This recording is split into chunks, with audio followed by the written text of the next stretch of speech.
Hey, you made it down to block topic 3. You're systematically seeing how completely, radically different the new covenant is from the old covenant. You can't share anything. But I see this. I've been in 15 music ministries, and I've seen Christians, preachers mix the two constantly. And you cannot mix oil and water. And we've seen that new covenant ways replaced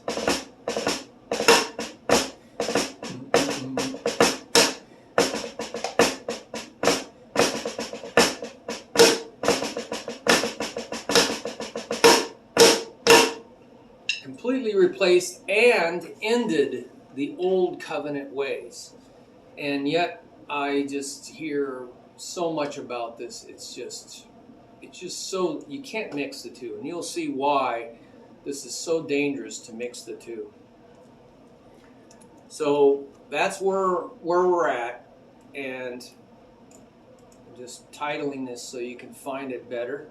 Going with the flow, man. I am tired of trying to images everything like a Mountain Dew commercial. No. So we are going to, I'm wearing one hat, start the conversation, crazy shirt, and I'm just in my office here. Many Christians and musicians simply have not grasped the complete difference between the old covenant way of obedience for God. I hear, oh, we need to please God, we need to please God. And this is really throwing our identity off. That puts your trusting, relying faith, dependence, right, in your own might and power, right? Your own external resources. That's what that means, of Zechariah 4:6. So let's define that. It means external, it's really man's external.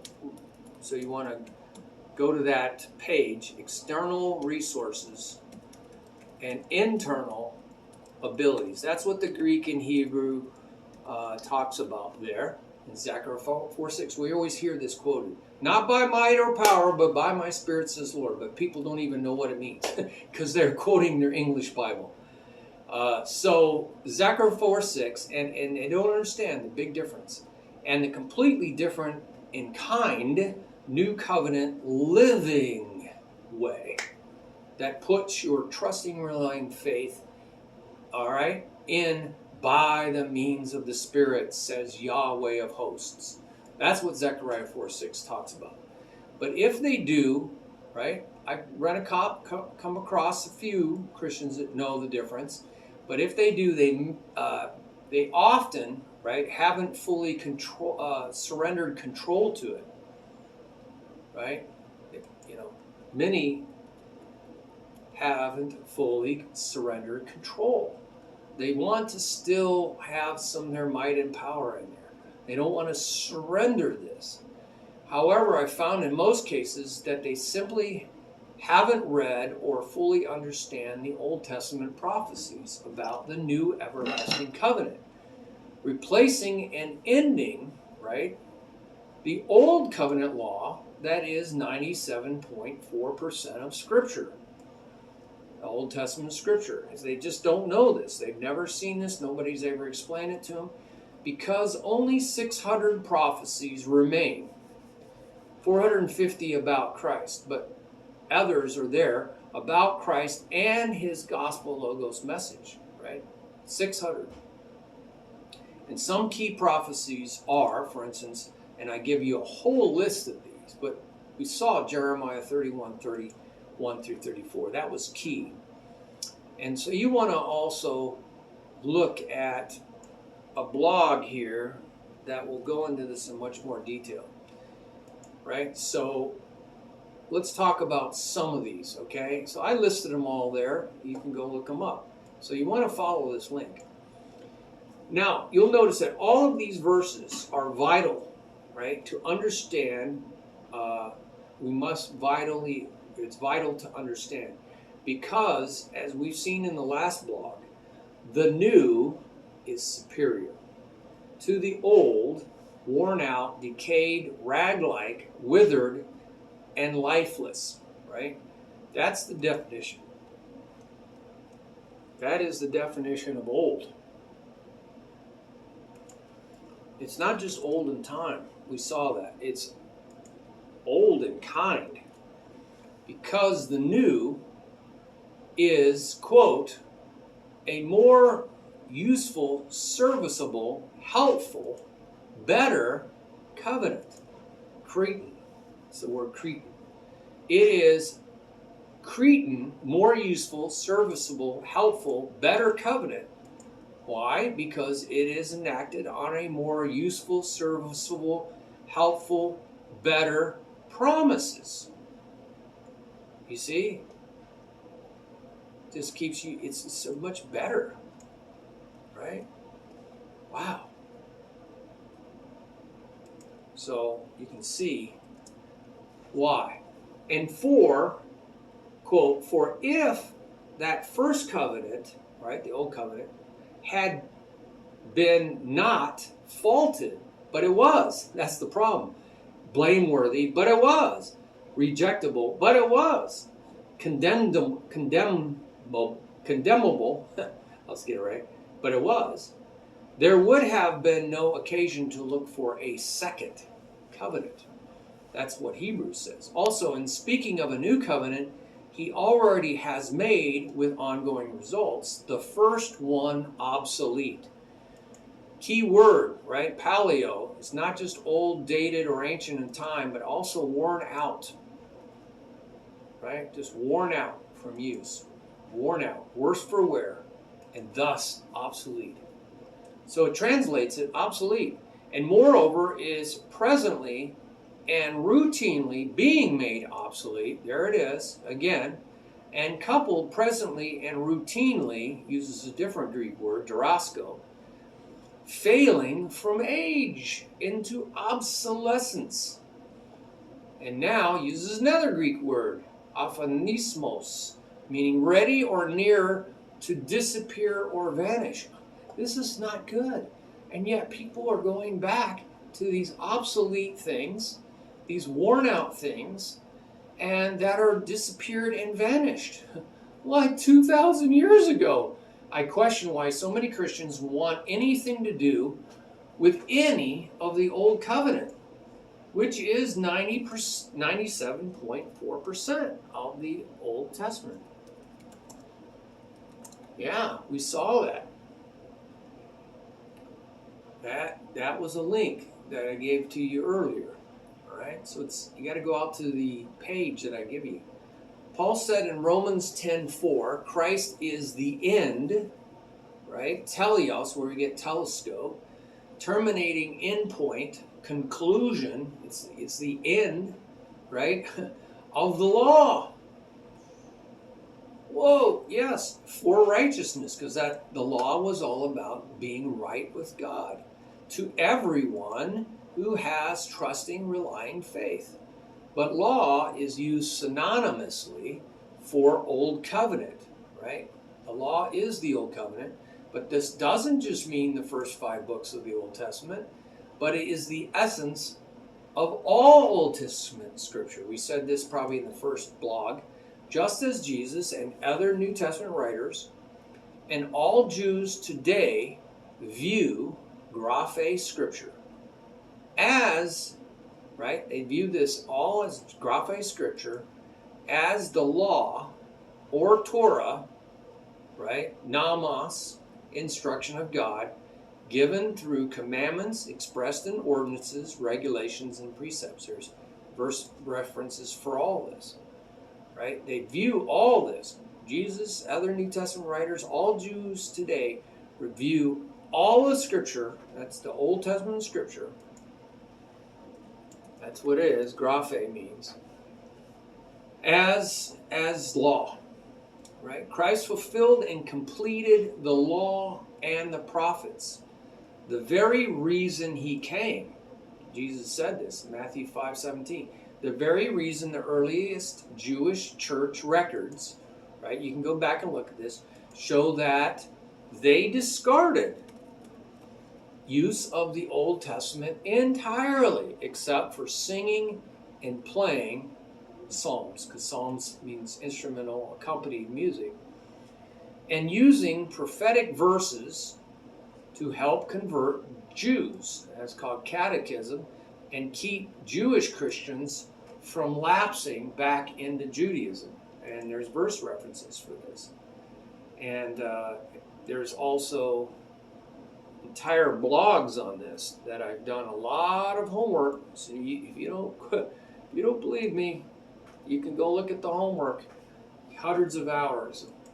After the Jewish Wars of 66 to 73 AD, the destruction of the temple in 70 AD, and the dispersion of surviving Jews, not many survived really, it was a massacre, the church became almost entirely Gentile, and we see a complete drop-off of Old Testament use until about 233, 254 AD. When Origen single-handedly, he was a church theologian, Catholic, he single-handedly convinced the Old Testament church to use it. To the great demise of the church. Yes, it was the downfall of the church. Legalism quickly set in after slipping on the slippery slope. Right? Few Protestant churches took the trouble to go back and reform the early errors of the Catholic Church. Some, right? Martin Luther did some, but he didn't do them all. Others came, but didn't do them all. Paul said in Galatians 3:24 that the law was our guardian until Christ came. Until Christ came. For these things of the law are a shadow of the things that were to come, right? But the substance or reality belongs to Christ. And this is what the early church fathers talk about. Hebrews 9 says that the Old Testament regulations for the body were imposed until the time of Reformation. And that's when Jesus came. Paul says, why then the law? It was added because of sin. Until, key word, the singular offspring, that was Jesus, should come. And, we know that was Christ. There's verses for all this. He says circumcision or uncircumcision, that's really the crux of the law, right? Circumcision or uncircumcision was the sign, right? Right? Sign. It was the key sign of the law, whether you were in or out, right? Counts for absolutely, in fact, nothing. It doesn't matter whether you are or not. And that was the key sign. That was the key or sign, right? It's the key sign of the law.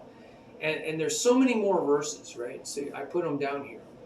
But you get the point. The old has been replaced by the completely different and kind new, because the former is worn out, withered, dead, and obsolete. And the latter is fresh, completely different in kind, right? Superior creation. It's superior. Can't get around this. It says better. Way more useful. That's kind of a lot of times the Bible uses understatements, right? Words that are Cretan means useful, serviceable, helpful, better. Kind of really downplay them, right?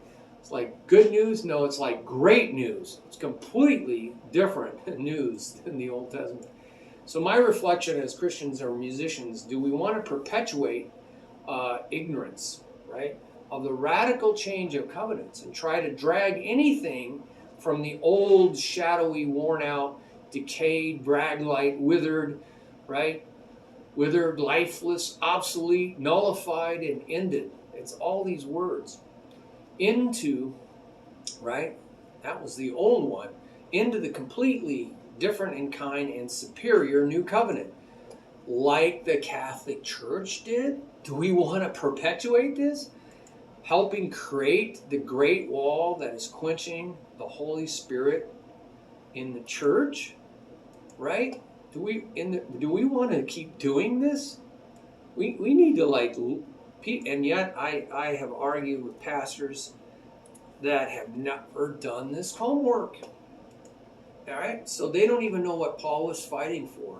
It probably goes right over their head. What is Paul fighting so hard for?